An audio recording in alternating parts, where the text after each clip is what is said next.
வேலைநிறுத்தத்தில் ஈடுபட்டிருக்கின்ற தொழிற்சங்கங்களுக்கு வைக்கின்ற வேண்டுகோள், நீங்கள் வைத்திருக்கின்ற கோரிக்கைகளில் ஏற்கனவே 2 கோரிக்கைகள் நடைமுறையில் இருக்கிறது, நடைபெற்றுக் கொண்டிருக்கிறது. அரசு பணியாளர்கள் எண்ணிக்கை குறைவாக இருப்பதை பூர்த்தி செய்ய வேண்டும் என்ற அந்த கருத்தை மாண்புமிகு முதல்வர் அவர்கள் ஏற்றுக்கொண்டு புதிதாக ஓட்டுநர் நடத்துனர் பணிக்கு எடுப்பதற்கான ஆணை வழங்கி அரசு விரைவு போக்குவரத்து கழகத்தில் ஆட்கள் பணிக்கு எடுப்பதற்கான எழுத்துத் தேர்வு முடிவுற்று நேர்காணலும் துவங்கிவிட்டது. இந்த மாதம் முடிவிலே நேர்காணலுக்கு முடிவுற்று வேலைக்கு நபர்கள் எடுக்கப்பட இருக்கிறார்கள். அதேபோல அடுத்த கோரிக்கையான பணி நேரத்திலே உயிரிழந்தவர்கள் குடும்பத்தை சேர்ந்த வாரிசுதாரர்களுக்கு கருணை அடிப்படையில் வேலை வழங்க வேண்டும் என்பதையும் கடந்த ஆட்சி காலத்தில் நிறைவேற்றப்படாத அதை மாண்புமிகு தமிழ்நாடு முதலமைச்சர் அவர்கள் இப்பொழுது அவரது கையாலேயே அந்த ஆணைகளை வழங்கி துவங்கி வைத்தார்கள். தமிழ்நாடு முழுவதும் இருக்கின்ற 8 போக்குவரத்து கழகங்களிலும் முதல் சுற்று அந்த பணியாணைகள் வழங்கப்பட்டுவிட்டது. கும்பகோணம் போக்குவரத்து கழகத்தில் 2ஆம் சுற்றும் பணியாணை வழங்கப்பட்டிருக்கிறது.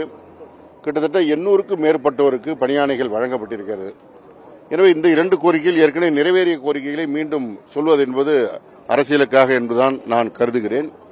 அதேபோல இன்னும் 2 கோரிக்கைகள், அவற்றை பேச்சுவார்த்தையின் போது உறுதியளித்திருக்கின்றோம். மாண்புமிகு முதல்வர் அவர்களிடத்திலும் அனுமதி பெற்றிருக்கின்றோம். ஓய்வு பெற்ற தொழிலாளர்களுக்கான அகவிலைப்படி உயர்வு என்பது மாத்திரம் இன்றைக்கு இருக்கின்ற நிதிநிலையின் காரணமாக உடனடியாக வழங்க முடியாத நிலையில் இருக்கின்றோம். ஏற்கனவே ஊதிய ஒப்பந்த பேச்சுவார்த்தையில் அதிமுக ஆட்சியில் சீர்குலைக்கப்பட்ட பே மேட்ரிக்ஸ் முறை திரும்ப வழங்கப்பட்டு 5% சம்பள உயர்வும் வழங்கப்பட்டு எல்லா தொழிலாளர்களும் இன்றைக்கு கூடுதல் சம்பள உயர்வு பெற்று மகிழ்ச்சியோடு இருக்கிறார்கள். அதிமுக ஆட்சி காலத்தில் எவையெல்லாம் நிராகரிக்கப்பட்டதோ அவற்றையெல்லாம் மாண்புமிகு முதலமைச்சர் அவர்கள் கடந்த ஊதிய ஒப்பந்த பேச்சுவார்த்தையில் நிறைவேற்றி கொடுத்தார்கள். அதேபோன்றுதான் இந்த ஓய்வு பெற்ற தொழிலாளருக்கான அகவிலைப்படி உயர்வு என்பதும் வழங்க வேண்டும் என்பதிலே எங்களுக்கு கருத்து மாறுபாடு இல்லை.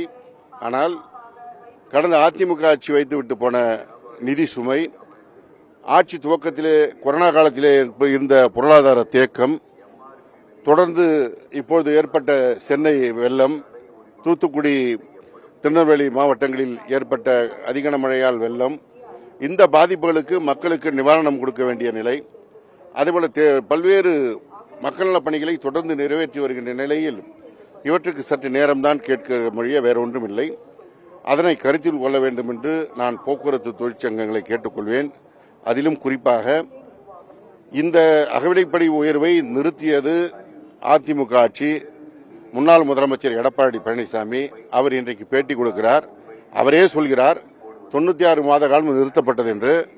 அந்த 96 மாத காலத்திலே பெரும்பாலும் அவருடைய ஆட்சி காலத்தில் தான் நிறுத்தப்பட்டது, அவர்கள் தான் நிறுத்தியது என்பதை அவரே அவருடைய அறிக்கையிலே ஒப்புக்கொண்டிருக்கின்றார்.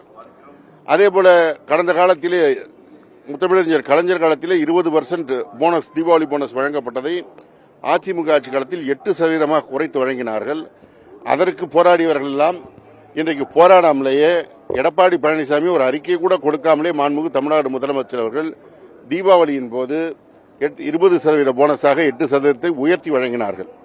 இப்படி எந்த போராட்டங்களுக்கும் இடம் அளிக்காமல் ஊதிய உயர்வு அளிப்பதாக இருந்தாலும் போனஸ் அளிப்பதாக இருந்தாலும் மாண்புமிகு தமிழ்நாடு முதலமைச்சர் அவர்கள் நடவடிக்கை எடுத்து வருகின்ற வேளையில் இதையும் எந்த போராட்டத்திற்கும் இடம் கொடுக்காமல் செய்து கொடுப்பதற்கு அவர் தயாராக இருக்கிறார்.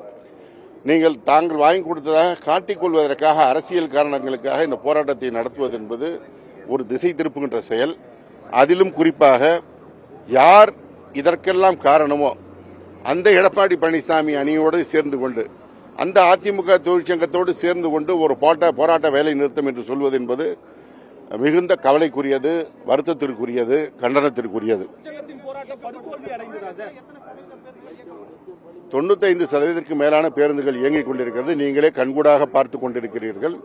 ஒரு சில மாவட்டங்களில் கனமழை, திருவாரூர் போன்ற மாவட்டங்களில் கனமழை காரணமாக சற்று தாமதமாக பேருந்துகள் புறப்பட்டிருந்தாலும் எல்லா இடத்திலும் பேருந்துகள் முழுமையாக இயங்கிக் கொண்டிருக்கிறது.